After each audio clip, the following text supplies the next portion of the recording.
No one can take a drop of Egypt's water, the threat from President Abdel Fattah al-Sisi as Ethiopia insists on filling a controversial Nile dam. He warns the consequences will be felt across the region. Does that mean he will go to war, and has diplomacy run out? This is Inside Story.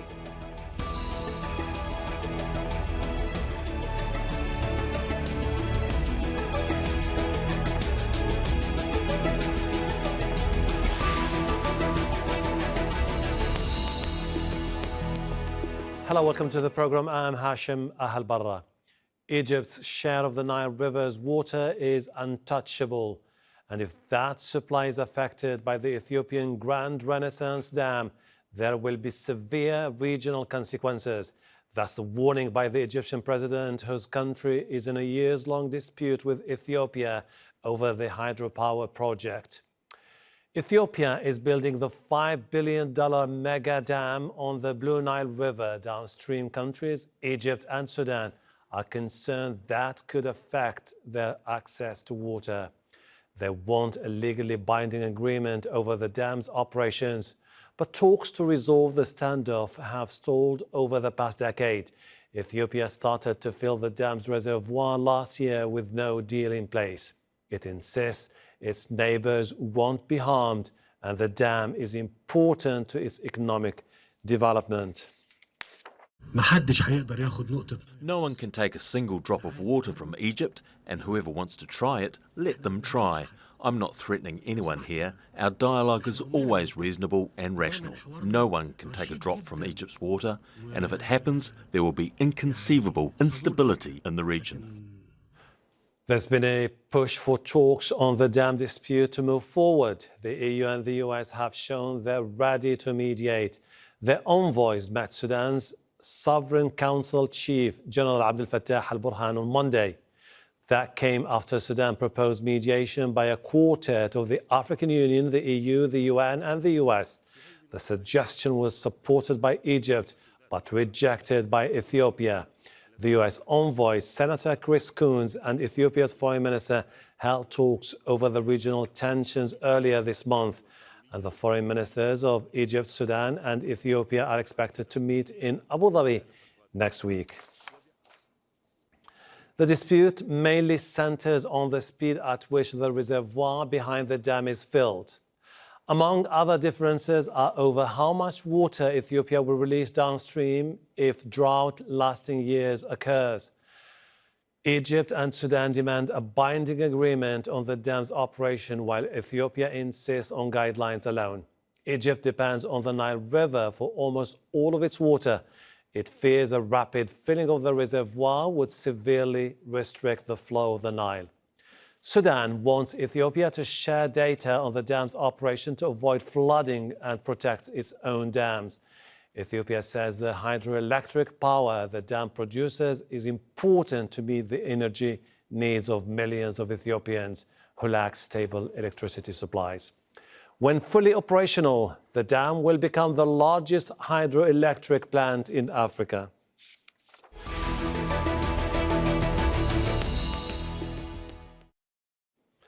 Let's bring in our guest in Nairobi, William Davison, Senior Ethiopia Analyst at International Crisis Group. In London, Allam Ahmed is President of the World Association for Sustainable Development. In Oslo, Goitom Gebreluel is a political analyst focusing on the Horn of Africa. Welcome to the program. William, this is not the first time that Egypt has warned of repercussions if there's no political progress on the issue of the dam. Are they serious this time? Should the Ethiopians take into consideration the latest statement by President Abdel Fattah al-Sisi? It's not clear exactly what is new about the Egyptian positioning. Certainly, there's some alarming rhetoric there, but of course, the president also said that this is not a threat. I mean, I think ultimately this looks very much like a repeat of this situation last year when Ethiopia did the first year's filling of the reservoir of the Renaissance Dam. We have the second filling scheduled to occur probably in July, according to the Ethiopian schedule. And again, we are seeing tensions rise in advance of that.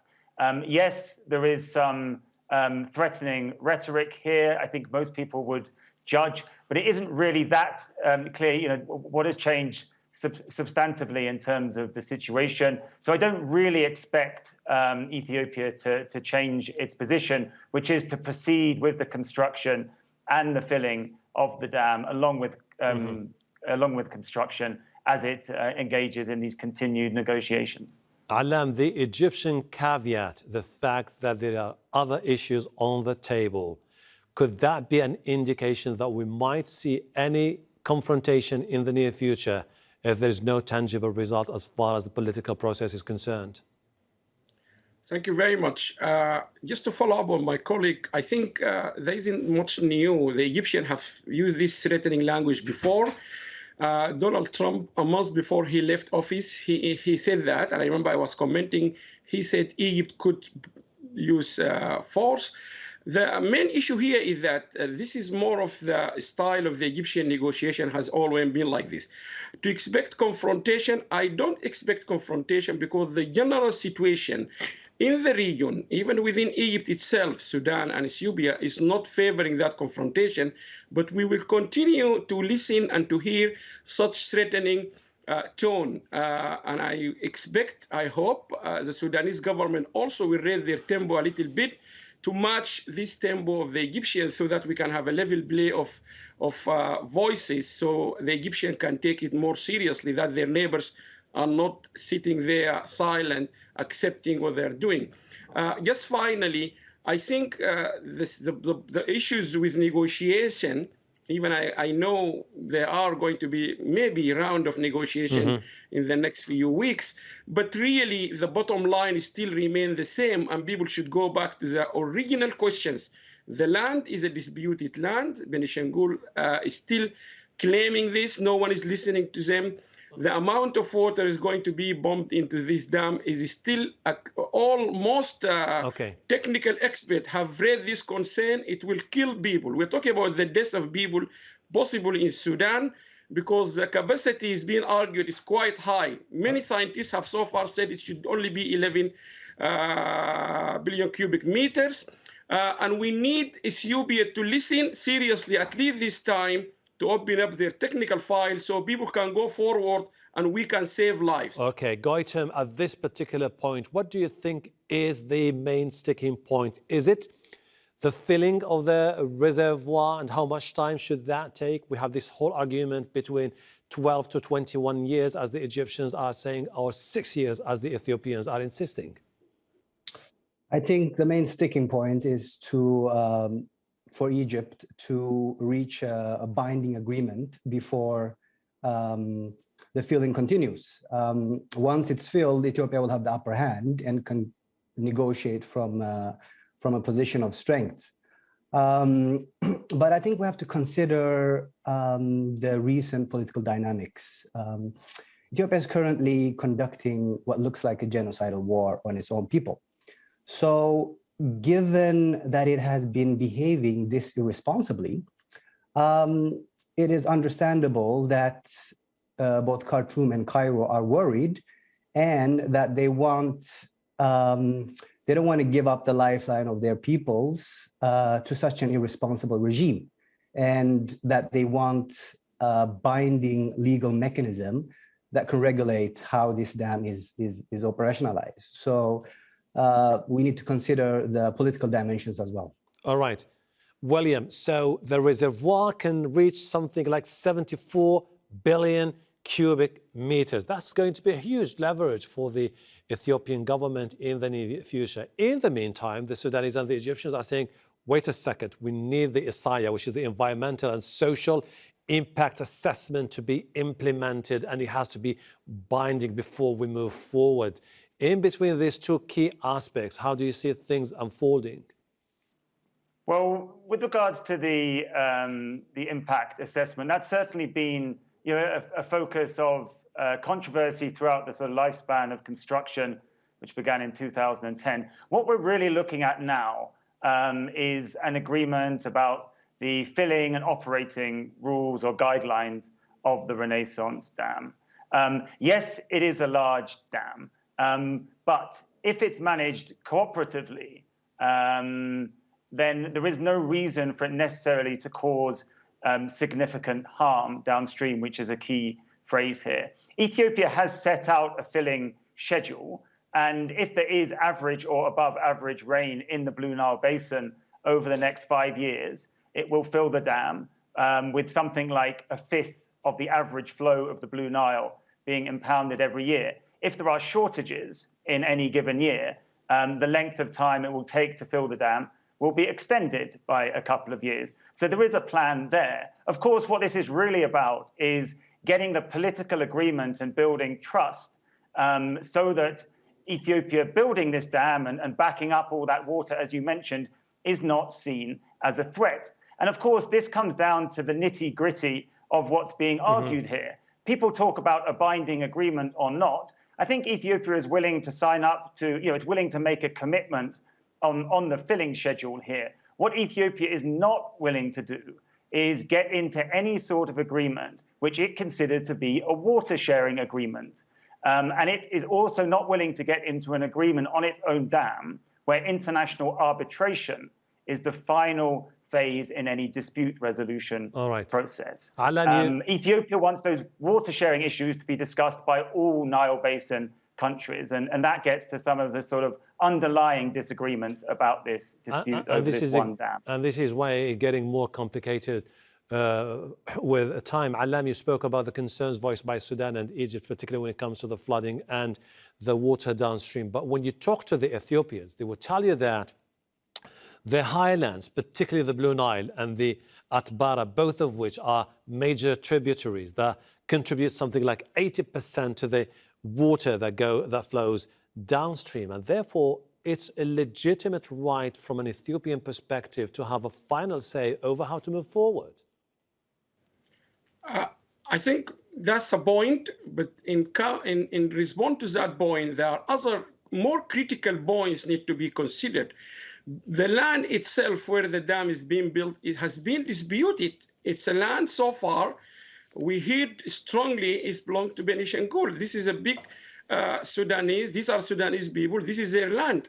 How it's being given and how the dam was being built is all things to do with the former regime, which was 100% documented by the whole world as a corrupt regime. So we can't take that into account. We have to take that into account.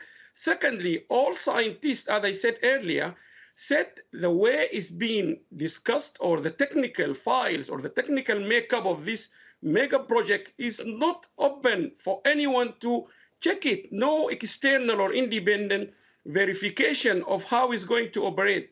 So far, what we hear, any more than 11 million cubic meters will be dangerous to kill people downstream, particularly in Sudan.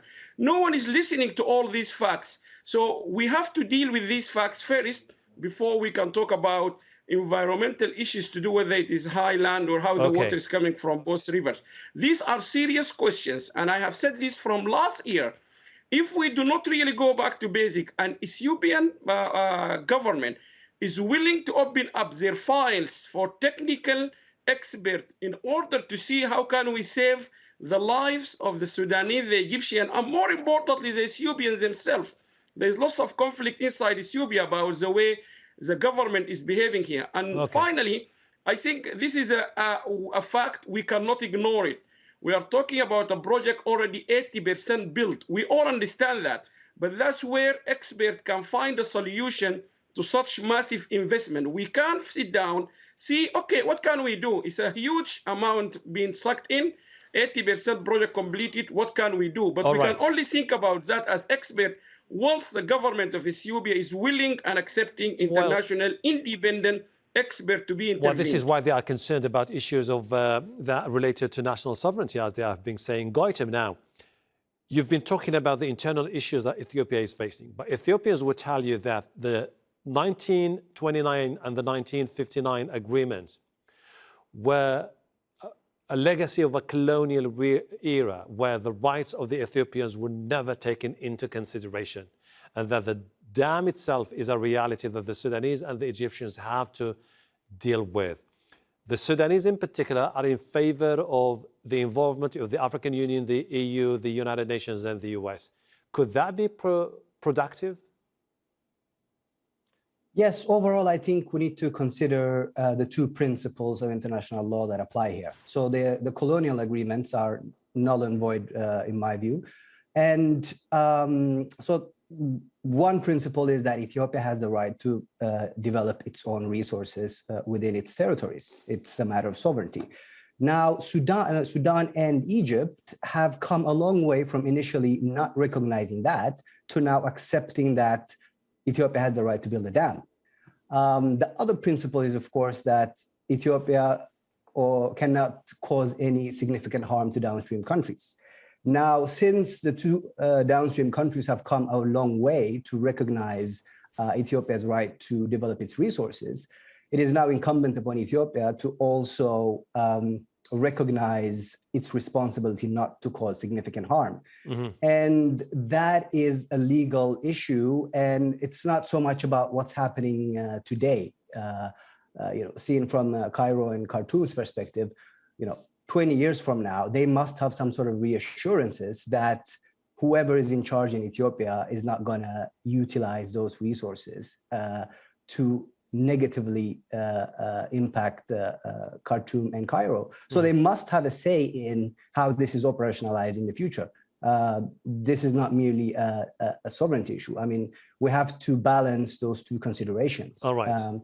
And I believe a quartet mediation is the right approach for that. But William, this is the problem when we have all those key players stepping in. There are different political agendas playing out, and many are concerned that if you have all those parties coming together, the potential for any solution to the problem might take ages, because the simple issue here is you have a dam which has been erected on the Blue Nile, widely seen as an existential threat by the Egyptian government. If you have the three key players, Sudan, Egypt, and the Ethiopians, working out the details of a permanent agreement, that could help without having to go to all those parties. Yes, of course, but the negotiations have been going on for some time. The increased international concern, focus on this issue is a result of the failure to agree. That said, last year, of course, the US, the Trump administration got heavily involved, and the Ethiopians backed out of that deal. They said there was too much international pressure being applied here. I mean, at the moment, the file is with the African Union. There is huge amounts of concern about the failure to agree on the Renaissance Dam, also about the tensions between Sudan and Ethiopia on the border, also very much Ethiopia's internal situation, particularly the Tigray conflict. I think increasingly, these big international actors, particularly the new US administration, is looking at the Horn of Africa and as I've said, are very concerned. But I don't think taking over or trying to reformulate the mediation or the negotiations at this point is going to be successful, because I don't think that Ethiopia is going to agree to that. Instead, what I think we might see is an expanded role for the African Union, for technical experts, and perhaps for observers from the EU and the US in these African Union-led negotiations. But I don't think at this stage we're going to see a significant reformulation of how this is mediated. Allam, you spoke about some of the concerns voiced by the Sudanese government about the vicinity to the project, about concerns of flooding, but others would tell you that the Sudanese ultimately may be the ones to benefit from the dam. They will get less flooding, cheaper electricity, and easier irrigation, which is going to be pretty much very well planned ahead. Yes, that's the point been surfacing for the last time, for a long time. But to tell you the truth, I am following the Sudanese commentators, scientists, professors, people who are in the far front of these irrigation dams and top project manager engineer and so on. All of them seems to agree, despite all these assumptions, without knowing the real technical makeup of that project, we cannot guarantee we will get this benefit, because instead of getting good irrigation, blah, blah, blah, all the items you mentioned, we might get flooding, and then we end up having our people being dying on the river. But the second important thing, we don't know exactly what is happening in Sudan. This is another major issue. We cannot ignore it. The government, unfortunately, in Sudan, the transitional government has been shattered. They haven't taken control, really, of this file. We have been arguing. Many experts said the same. We don't know exactly how they are tackling this. Every time they have a different viewpoint. Technically, unfortunately, the Sudanese own ministers of irrigation, they are not listening to many groups, experts within the same country. Professor Ghuresh is a well-known academics professor. He is an MIT graduate, top scientist worldwide. I can hardly see the government listening to him. I myself have argued for the minister to listen to Sudanese experts, such like we have project managers like Dr. Amir from Manchester, top people. They are not listening to them. Therefore, we cannot verify whether this dam will really going to benefit our poor people in Sudan or not. And that can only be verified if our own engineers can be listened to by the current Sudanese government, and then we have more transparency and files open in front of our expert, then we can say, yes, it is going to benefit our people. Goitom, and I just to conclude by, I think to go, if you don't mind, best thing we expect that the life of the Sudanese people should be also treated like a red line, the same like the Egyptian Prime Minister, the President yesterday said. Okay, the same Goitom, Sudanese lives are also in the red line. Goitom, you spoke earlier about the problems that Ethiopia faces. We're talking about the Tigray issue and also the border confrontations with Sudan over the Fashaga border area. Those two issues, do you think they will stand as a major obstacle for Abiy Ahmed if he decides to take an aggressive stance in the near future? Absolutely. I mean, the way we got here in the first place, the way Ethiopia was able to challenge Egypt's monopoly on the Nile for all these years was, first of all, that Ethiopia consolidated its power internally. And secondly, it developed good relations with its neighbors, notably Sudan. And Sudan's support for this dam was essential. And there was no way for Egypt to sort of destabilize Ethiopia or to actually do anything to reverse this process. Abiy Ahmed has changed both those factors significantly over the last 3 years. Internally, the country is in turmoil. Significant chunks of the country are either either rebel-held territories or under the occupation of foreign armies or military command posts. There are insurgencies in different parts of the country. By his own admission, Ethiopia's military capacity is significantly depleted in Tigray, hence why he needs to use Eritrean soldiers as mercenaries to fight his wars in Tigray. And secondly, of course, the key factor in this process was relations with Sudan, which have also broken down, which means Ethiopia has very little leverage left in this I see your point. Situation. William, ultimately, the dam will have to go ahead, and the Ethiopians are insisting this is an issue of national sovereignty. No one is expecting to see any military confrontations. The Egyptians will have to cross the airspace of Sudan to bomb the dam. If that happens, that could be catastrophic for Sudan itself. In the meantime, no one is talking about water management schemes, about the recycling of the wastewater, about the need for Egyptians themselves to set up desalination plants and understand this is a new uncharted territory and they have to cope with the new realities.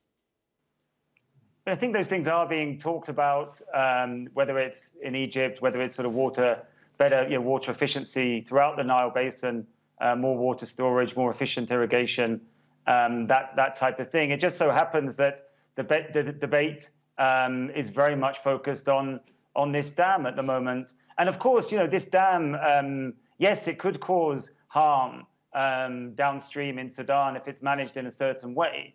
But it could reduce flooding in Sudan, boost irrigation, boost electricity potential. And it doesn't have to cause harm in Egypt at all. The issue is that this type of project, this type of project with a transboundary impact, it has to be cooperatively managed. And this failure and this preoccupation with the Renaissance Dam, looking only at the potential harm it can cause, and the worsening political tensions is, of course, to the detriment of focusing on water saving or a more overall wider-ranging cooperative arrangement for the Nile Basin. We have to leave it there. Thanks to our guests, William Davison, Allam, Ahmed, and Goitom, Gebreluel. And thank you too for watching. You can see the program again anytime by visiting our website, aljazeera.com, for further discussion. Go to our Facebook page. That's facebook.com/AJ Inside Story. You can also join the conversation on Twitter. Our handle is @AJ Inside Story. From me, Hashem, Ahelbarra, and the entire team here in Doha. Bye for now.